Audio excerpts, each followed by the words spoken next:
Welcome back to the Journey Podcast. I'm your co-host, Emma Jackson. And I'm the incredible Jose Escalera.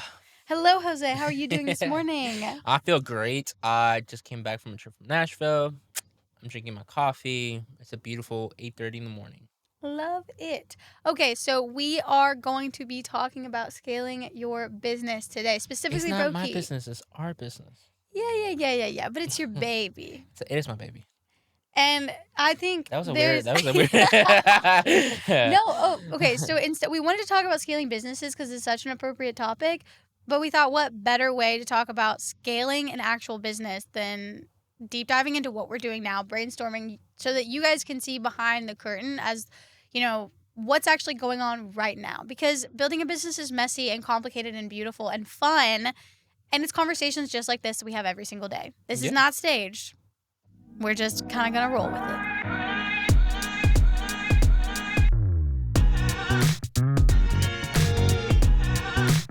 So, I just came back from Nashville, right? Yes. I did a lot of, soul searching and thinking out there about Broki. In Nash Vegas. Nash Vegas? Why do people say Nash Vegas? You've been to Broadway. It very much gives Vegas vibes. In Nashville. No. Yes. It's like Vegas is more casinos. Yeah, no, but it's like the streets full of people dressed to the nines, getting drunk and partying. And some weird costumes, or dresses, or whatever you want to call it. All the bachelorettes. A lot of pink cowboy hats and so many. We're in Texas, and I have never seen so many cowboy hats or cowboy boots in my entire life. But back to what I was saying, right? Development is getting difficult. Right now, it's a little bit challenging getting the formula right. I'm trying to find the right banding agent so the oils and the waters can actually combine properly and not disintegrate after cooling. But I started thinking about actual distribution and different ways to scale the company. And I came out with two formats. Let me know what you think. I'm thinking about a wholesale department that goes from shop to shop and resells the products to the shops. That we need to figure out how we're gonna build that in the Shopify store. And then a direct to consumer, which is you can just purchase from online the products. I'm thinking the price points for the direct to consumer is $15, which is pretty average. And to the shop owners, $8 to $10, depending on shipping and handling and all that stuff. And I don't want to do volume ordering. For example, if you buy 100 products, it reduces the price by X amount of things. I just want to do a flat standardized price because no real shop is gonna buy 1,000 pomades. You know what I'm saying? They might buy 20, 30, maybe 50 for the. And you're looking for craft barbershops, right? People who kind of fit your demographic of they'll want to bring in a smaller pomade, that sort of thing. I'm thinking about sponsoring barbershops and barbers like Andis did back in they do. What's Andis? Andis is a hair clipper company. And when they do, they sponsor a lot of barbers. They give them free clippers. And then they promote them. Elegance did that. Suavecito does. I don't know. Suavecito might have that, but no, Elegance does. They sponsor a lot of people. So I'm thinking of doing the same thing with Broki. And kind of scaling that way. What are your thoughts? Let's brainstorm this. What you got? Break them up. Okay. How are you going to scale your direct to consumer? Are you just thinking e-commerce sales on a website? E-commerce sales on the website. Also, redirect links through affiliate links for the barbers that are sponsors. If they use their code, they get okay. Because each sponsor, each barber, each celebrity barber has a following of 1,000 or more people following them, right? And then when they speak, and I'm also thinking of using them as so if you think about each pomade, it's a little different to use, right? The one I want to create, it has to have your hair has to be kind of damp, right? It has to be, can't be wet, can be dry, it has to be a little damp.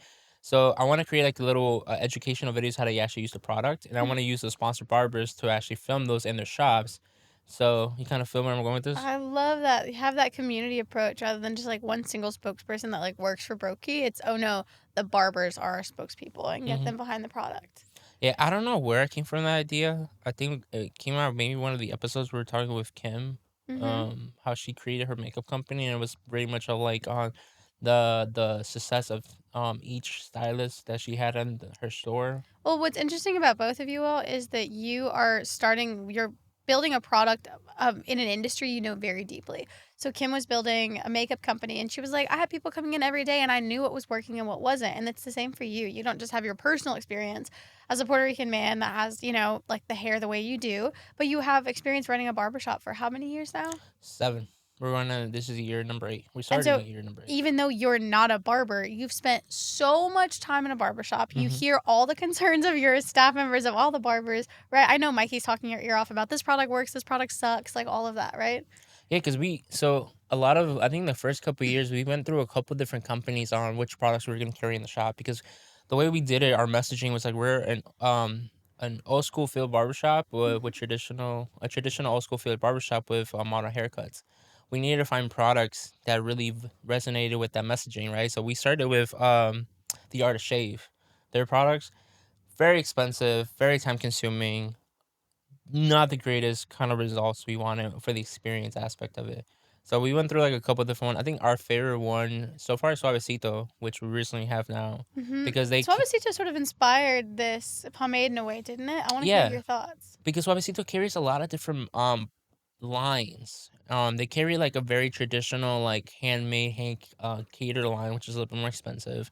They have their street kind of line, which is like mid tier, which I love that feature. Like, okay, if you want to go classic old school, like traditional like barber brushes to like get your the Ooh, the foam, lather. Yeah, yeah, the laddering yeah. and stuff like that. So Suavecito has that, but in a That's little upper cool. scale brand. Mm-hmm. And they also have the secondary brand for just for the consumer, which is more like cholos and kind of like that street vibe, which is really really cool. And I love that culture. You know what I'm saying? So that's why we rock with Suavecito right now, because it caters to both demographics at our shop. Before that, Elegance, before they went out of business and they got bought up at Level 3, we used to be in Elegance ambassadors. We Mm-hmm. had like the Elegance stands, all the products, because it was perfect on the price points. They also catered to more of like a higher demographics in a sense. So they had products that really resonated with us, and it was So a you are envisioning at some point Broki being like that, where you have shelf displays, you have sort of, it's not just them doing the videos, but there could be like, there's going to be product in the shops, seeing if you can get them photographing, videoing it, using it, hmm that kind of thing. No, one that's thing. super smart. Yeah, one thing I like about Andes when they do this is they have a media team that goes through different barbershops and records, and they sponsor events. They also have like competitions. So they're like maybe 5 years down the line, I don't know, having events like that, like Broki's doing a hair competition show. Well, before you even get to that point, you can absolutely do the first part of what you said. So, having a social media team that is just going to the barbershops, especially if you expand geographically first, so it's like feasible. Yeah, you can get stuff in Valpo, and like, maybe you start expanding in Indiana because you have a basis there, but we can also start expanding in Texas because we have our base here. And then you can just have a social media team that like goes out and documents and records content from like in just one day and get all of that, because it is so, so, so hard to actually get, some barbershops were like, they work with you, or not say some barbershops, it's just the businesses in general. Sometimes they'll work with you. A lot of times they're really busy and they're like, we'll get to it. But if you can control the narrative of your product, just coming in their shop, I mean, they would love it because then they'll get great quality videos that they can use at their shop. Yeah, and we have to find the right barbershop owners that align with the vision. Some barbershop owners might Tell me not. more about that, because I have my ideas and I want What's to your hear what you're idea? thinking. Well, I mean, I know that the people that you choose to be ambassadors of your product, especially in the first couple of years, really define your audience. And you want to be super careful, right? As opposed hmm to just giving your product out to everyone. You really want to, that's why we talked a lot about in some other videos about identifying like the brand values, the core of like, what did you want this to be about?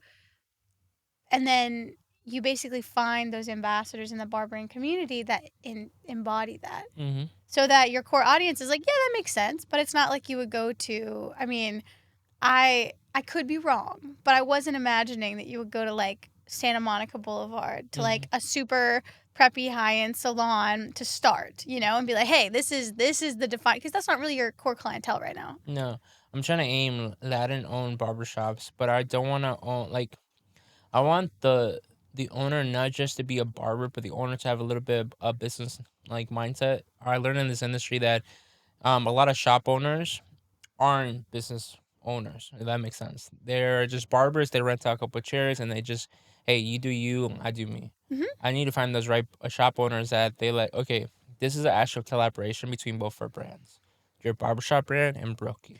Yes. However, I see opportunity to do both because there are a ton of barbers in the space that either run really small shops where it's just them and a couple other Yeah. barbers, or B, they do booth rent. So how do you? Well, I'm not opposed to booth rent. Not saying that at all. I'm saying sometimes that mentality of I'm just a barber and I just rent child chairs to my shop. I don't Oh, care I about agree. advertising. I don't care about marketing because the barbers Mhm. care that.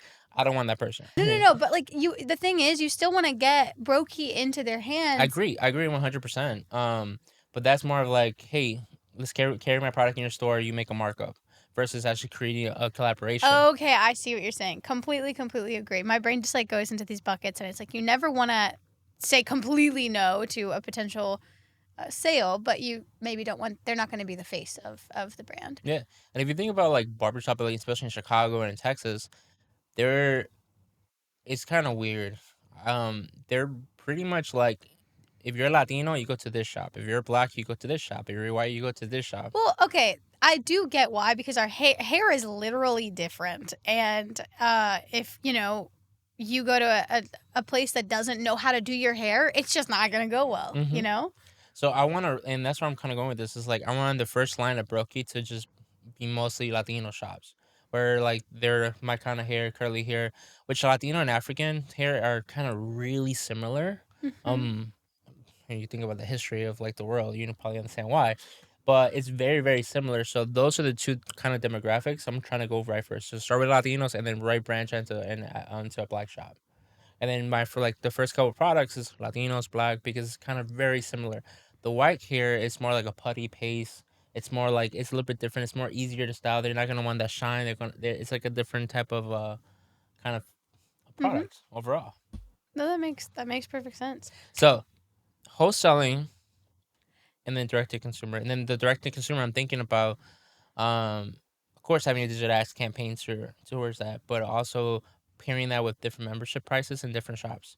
I want to create like Classic Cuts already has a membership. I want to Hmm. expand it, but I want to expand that membership to each local Ooh, shop. are you going to introduce it like, hey, we have this membership program. We have proof that it's worked really well. It's generated X amount of income for this other shop. We're going to bring it to your shop, that kind of thing. Kind of thing, and they have like the support infrastructure in the back end to do it. And how does Broki fit into that? Is it like a free product they get with every new sign up?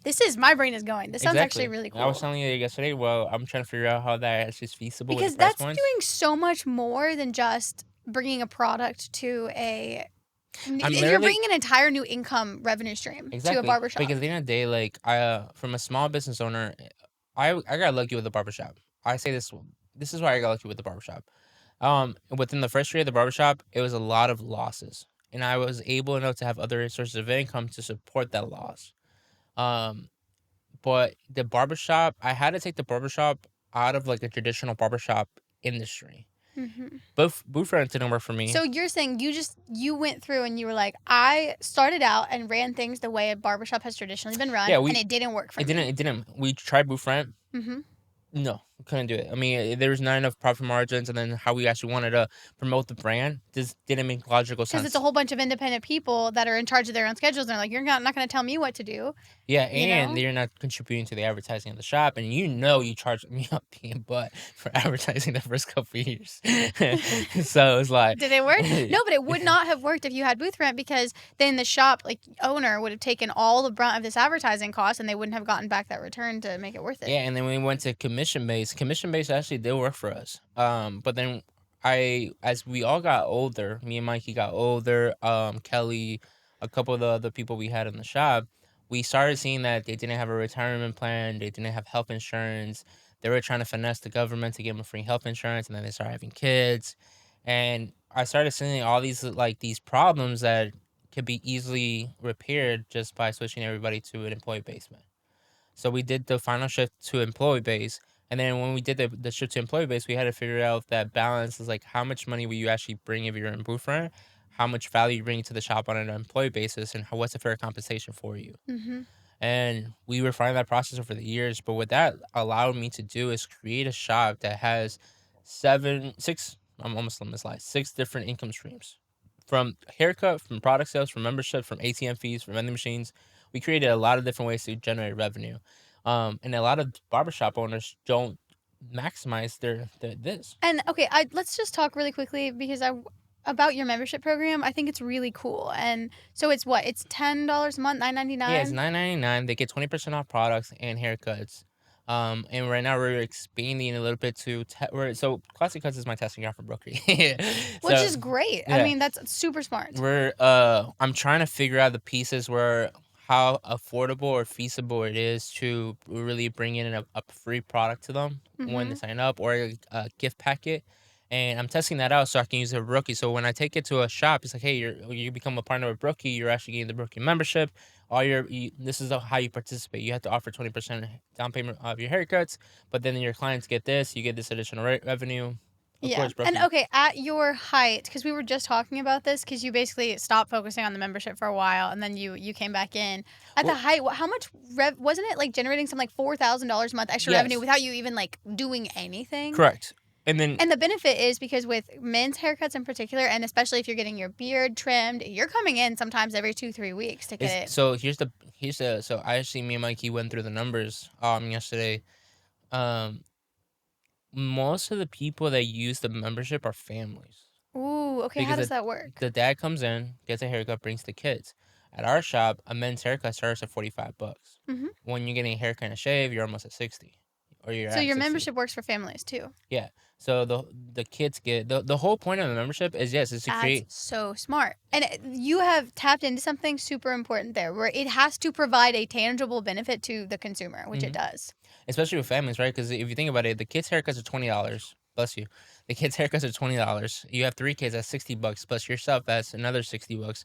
You're at $120, bro. You rather pay $10 and get 20% off $120, which is, can't do Mm-hmm. quick math. But then on top of that, you also get a product with it. You know what I'm saying? Uh-huh. And a lot of people already purchased. You have data that The shows people purchase the Yeah, products that they're using I at the didn't shop. when we created the membership, it wasn't to like, let's make additional revenue stream. It's like, how do we get a loyal, consistent client basis back? It was after COVID, It yeah, was right after and so COVID. many people had just not, they either weren't cutting their hair or they were cutting their hair at home, and it was Hmm. not looking good. No, yeah, But how? Yeah, I agree. It was like, how do we bring people back and remind them that this is a part of the regular, schedule of being a exactly. human being? Being a human being. So, what we found out, two things, and that's why I love Classic Cuts, is because we found out that we had the membership through Stripe. It didn't really work out that well because the consumers couldn't cancel the membership. It couldn't, like, it was a little bit more difficult Yeah, because to. Stripe allows you to create a link where people can easily sign up, but it's not a membership. It's a payment processing, right? It's Yeah. not like a membership management software. So we picked up this other software, and then the transition of the software, we lost clients and stuff like that. But Was it we're Squarespace? yeah, Okay, so that's really cool. So, I love to talk about this because Squarespace, but is Sorcerer might not be the home of that membership. Once we start scaling Broki. well, no, I completely agree. So Squarespace has this all-inclusive ecosystem, and it's great when you're just starting out. Mm-hmm. Now, when you want to scale, you start to realize those fees are really hefty. Honestly, I don't know how much I'm paying for that. I think Well, that's part of my $29 a month I pay for that. there's some hidden fees in there, and well, really, there's some limitations on customization. So, but it is a super great entry point for wanting to be able to manage a membership when you're got a million things running, you're busy, you know. Because yeah, and it's pretty seamless. They can sign up from the website. They can cancel the membership. They have their own little membership portal. However, the downside of them being able to cancel easily, right, is that people do sometimes. Yeah, and which I'm 100% okay with that. You know what I'm Mm-hmm. saying? And right now we're doing an offer. It's like you get a first month free, so you don't have to pay the first $10. You get 20% right after that, just coming for the shop. And we're trying to just create that loyal Mm-hmm. consumer or client. No, but going back to using something like that to scale Broki, I think is so. This is one of the reasons I love working with you. Is you bring such a unique view to business. Most people that would scale a product, and I fall victim to this too. I am literally just focusing on the product. You are coming from a true entrepreneur standpoint. How can I make this shop more money? Okay, yeah, I could create the best product ever, but you know that even if someone brought you the best possible product, you're immediately thinking, how is this going to make me money? Mm-hmm. Right? That's just the economics of everything. But because you're able to sell from that mentality, you're able to scale from that mentality, I feel like we're going to be so much more successful because you're going to go to these barbershop owners and not tell them how amazing your product is and how it does this this to hair and this to hair, you're going to say, this is how this can open the door to another revenue stream in your business on top of providing a great product. It's actually creating partnership between the shops and Broki.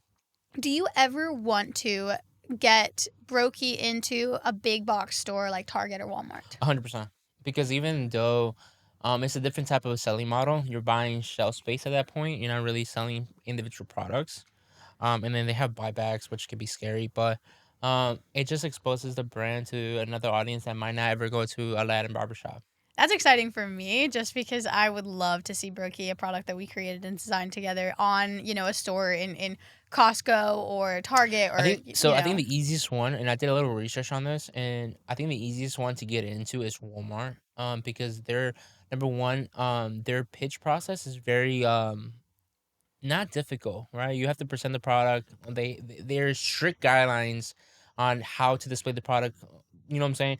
And I'm pretty sure we can follow all those guidelines, right? The thing that scares me is the quantity ordering per store. And then staying in a store as well. So a lot of times they may test you out in a couple of stores, but then not only do you have to, they request some maybe a ridiculous quantity, which means you have to put in a lot of money up front to produce that quality. If you don't sell, it's buybacks. Sorry. And on top of that, but if you don't sell, they may just say, sorry, you lost your chance. You had a 1 month span and your sales weren't high enough. We're going to kick you out and bring some other new product in. So you absolutely have to, when we go down this path, we're going to have a whole social media PR campaign. That's why brands, you want to establish a social media presence first. I'm not going to say the name of the product. There's another celebrity barber that he started his own product-based company. And it took him a year to get into Walmart. And then when he got into Walmart, he got into Target. And when he got into Target, he just started evolving.